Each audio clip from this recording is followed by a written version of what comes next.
Pagi Bu, Pagi Pak. saya Marinus Warubu dari STM akan melakukan interview terhadap Ibu. Terima kasih banyak Ibu sudah berkenan hadir untuk mengikuti interview, kendati hanya melalui Zoom Bu. Mudah-mudahan pandemi COVID-19 ini segera berlalu sehingga kita bisa langsung bertemu muka. Oke, kita akan memulai Bu ya interviewnya. Ya, pertama silakan memperkenalkan diri Bu.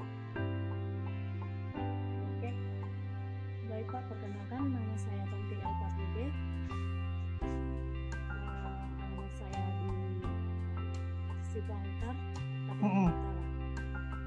Dari saya lulusan di S1 Pendidikan KPKN. Saya lulusan tahun 2019 dan pengalaman saya mengajar pada tahun 2019.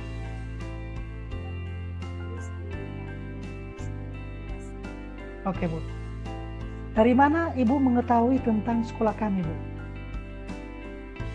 Oke, baik Pak. Saya mengetahui tentang sekolah yayasan yang ikut itu dari kakak saya yang mana teman saya atau anak kakak saya di sekolah itu di sekolah Pak, di SD Santo Yusuf Bandung Pak. Oh, di SD Santo Yusuf Bandung ya. Iya Pak. Mengapa Ibu memilih profesi sebagai pendidik? Padahal di luar sana ada begitu banyak profesi yang justru sangat menjanjikan Bu, baik dari segi salary, status. Mungkin Ibu bisa memberikan alasan kepada kami.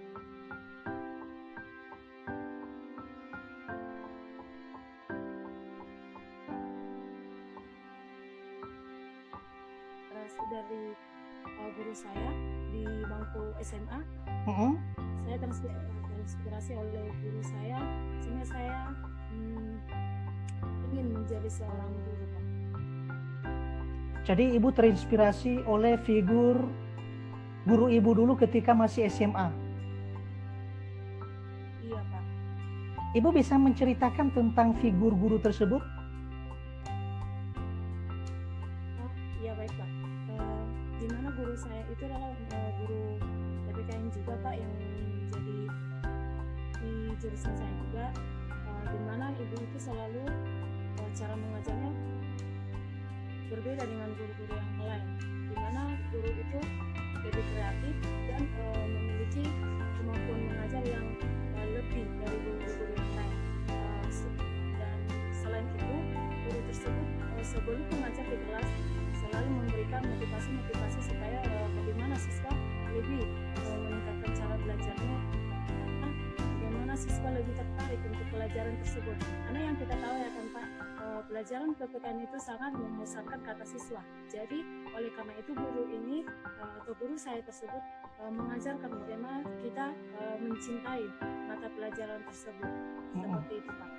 Oke, dari sharing Ibu tersebut, mungkin Ibu bisa menjelaskan apa arti guru Bu dalam kalimat Ibu. Oke, baik Pak.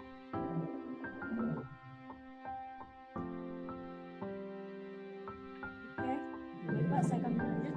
Saya ingin menyampaikan Bapak yang dimana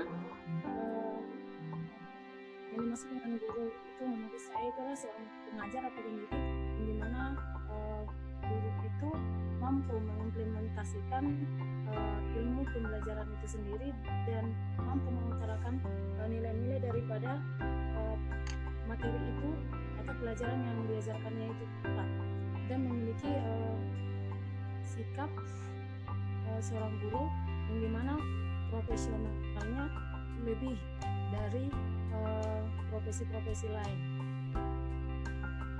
Seperti itu Pak. Oke, terima kasih Bu. Lalu selanjutnya, kira-kira apa kelebihan dalam diri Ibu sehingga tepat menjadi seorang pendidik atau seorang guru? Oke, baik Pak, saya akan menjawab.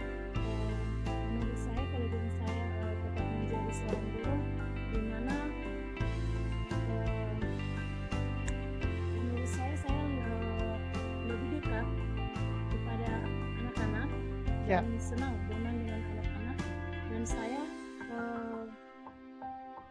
termotivasi oleh anak-anak itu sehingga saya ingin menjadi seorang guru, dikarenakan di mana dengan kita meningkatkan pendekatan kita kepada siswa dan mengajari mereka, kesenangan tersendiri itu muncul dalam diri kita sendiri, sehingga dari situ saya berpikir bahwasanya guru itu mampu mengubah atau meningkatkan rasa keingintahuan anak tersebut, seperti itu Pak. Oke Bu, terima kasih pengertian yang bagus. Nah, berikutnya Bu, Ibu kan tadi mengatakan bahwa belum pernah memiliki pengalaman mengajar karena baru lulus tahun 19. Apakah ketika masih kuliah tahun akhir, Ibu pernah melakukan kuliah kerja nyata di lapangan?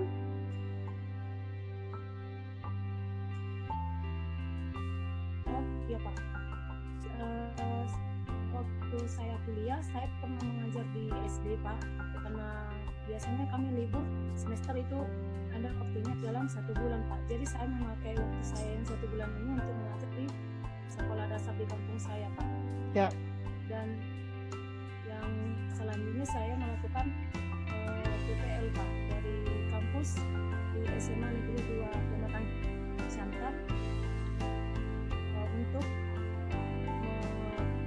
mengajar di situ Pak, untuk menyelesaikan studi saya Pak. Ya. Jadi saya dapat mengambil kesimpulan bahwa sebenarnya menjadi guru itu bukan hal baru untuk Ibu karena sebelumnya Ibu pernah PPL.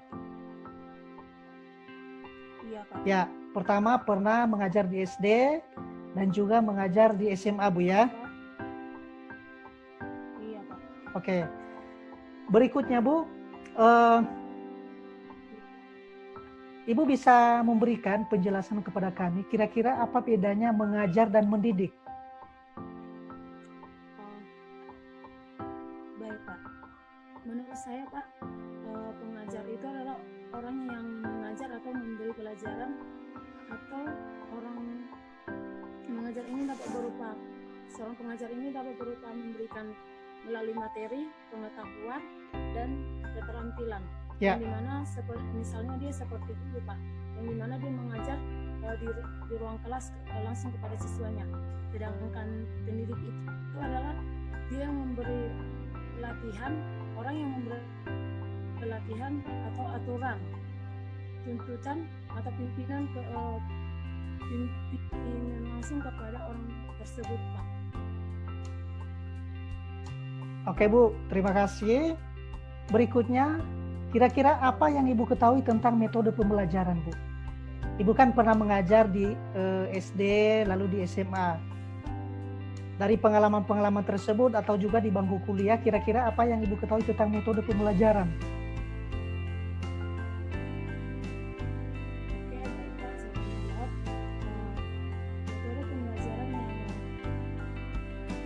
Metode pembelajaran ini adalah di mana metode yang kita pakai untuk mengajar di kelas. Jadi metode ini digunakan, contohnya di metode ceramah.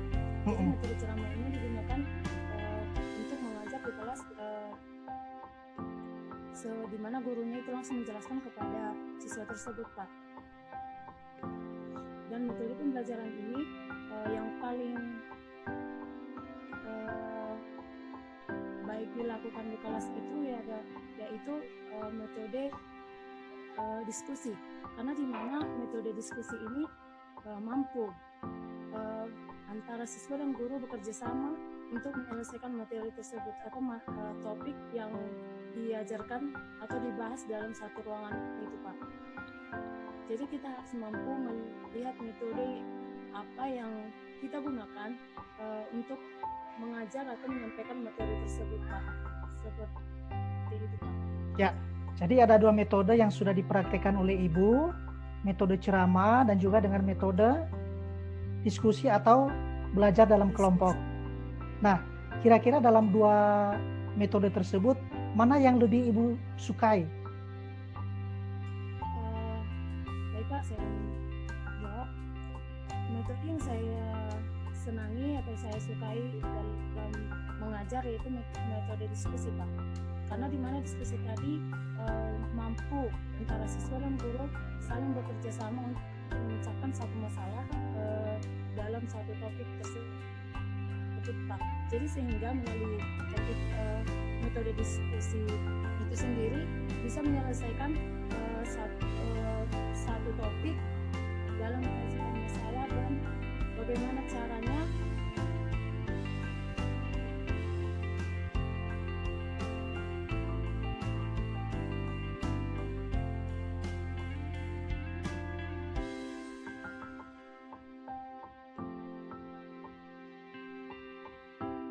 Halo Bu.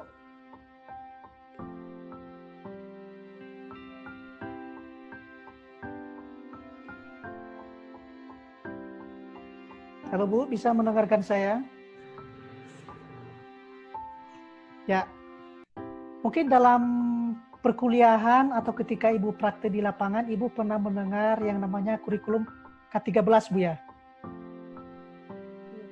Ya, kira-kira apa yang Ibu ketahui tentang kurikulum 2013 Bu?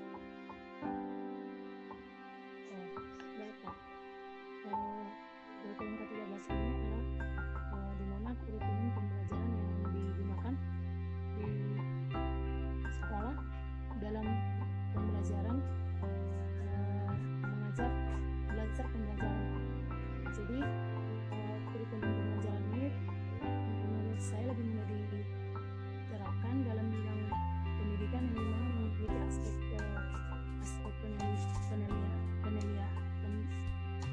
penilaian dan aspek sikap dan perilaku siswa itu. Kira-kira apa bedanya dengan kurikulum 2006 Bu? Perbedaannya menurut saya kurikulum 2006 dengan K13 itu kurikulum 2006 itu lebih diterapkannya kepada guru. Jadi di mana guru yang lebih dominan atau lebih menerapkan pembelajaran kepada siswa. Sedangkan di mana kurikulum K13 ini dia berpacu kepada siswa. Oke, jadi berikan pengarahan saja, jadi siswa yang lebih banyak berperan dalam pembelajaran itu. ya, jadi bisa disimpulkan bahwa pembelajaran dalam kurikulum 2006 itu lebih menekankan pada klasikal ya. Ya, guru sebagai pusat pembelajaran, sementara kurikulum 2013 itu siswa sebagai pusat pembelajaran, sementara guru hanya bertindak sebagai fasilitator, pendamping. Iya, Pak. Ya, oke. Kalau begitu kira-kira apa kelebihan kurikulum 2013 Bu dibanding kurikulum 2006? Menurut saya kelebihannya dia kreativitas guru akan semakin meningkat dan guru berperan sebagai fasilitator dan penilaiannya meliputi aspek kognitif, afektif, psikomotorik dan sesuai proporsi dari pembelajaran tersebut Pak. Dan siswa dituntut kreatif dan inovatif menurut pembelajaran yang dilakukan. Oke, terima kasih. Selanjutnya Bu, ketika mengajar praktek di lapangan, mengikuti PPL, pernah mengajar di SD dan juga dengan SMA, kira-kira apa kesulitan yang pernah dialami oleh Ibu dalam pengelolaan pembelajaran di dalam kelas? Oke Pak, saya akan menjawab kesulitan saya pada saat pengalaman saya mengajar itu di mana saya menemukan siswa yang suka menyendiri atau tidak suka bergaul dengan temannya, dan siswa yang pengetahuannya di bawah rata-rata Pak. Jadi di situ kita memiliki masalah atau tantangan tersendiri untuk bagaimana mendekati siswa tersebut untuk lebih mengetahui dan lebih mengikuti teman satu kelasnya di dalam pengetahuan, Pak. Oke, ketika menghadapi kesulitan tersebut, kira-kira apa yang Ibu lakukan? Oke, baik Pak, saya akan mencoba menjawab. Yang saya lakukan itu pendekatan. Pendekatan ya. Pendekatan diri terhadap siswa itu, dan dimana melalui pendekatan itu kita bisa menanyai masalah apa yang sedang dialami oleh siswa, dan kita boleh bertemu dengan orang tua siswa itu untuk menanyakan kepada orang tuanya kenapa siswa mengalami hal seperti itu dan pembelajarannya di kelas lain dari mata lainnya, Pak. Oke, terima kasih. Berikutnya ini pertanyaan terakhir Bu ya. Menurut Ibu, kelas yang ideal itu seperti apa Bu? Oke Pak, menurut saya kelas yang ideal itu kita mampu menciptakan kelas yang dimana adanya sebelum kita mengajar, kita memberikan motivasi dulu kepada siswa sebelum kita mengajar, dan dimana kelas itu adanya poster yang berhubungan dengan pengetahuan atau pendidikan, sehingga kelas itu bisa tercipta suasana untuk meningkatkan pembelajarannya Pak di ruangan itu antara yang satu dengan yang lainnya, seperti itu. Terima kasih banyak Ibu Tanti telah mengikuti interview kami pada siang hari ini. Informasi yang ingin kami dapatkan dari Ibu sudah cukup jelas. Nanti hasil dari interview ini kami akan informasikan selanjutnya kepada Ibu. Sekali lagi terima kasih banyak.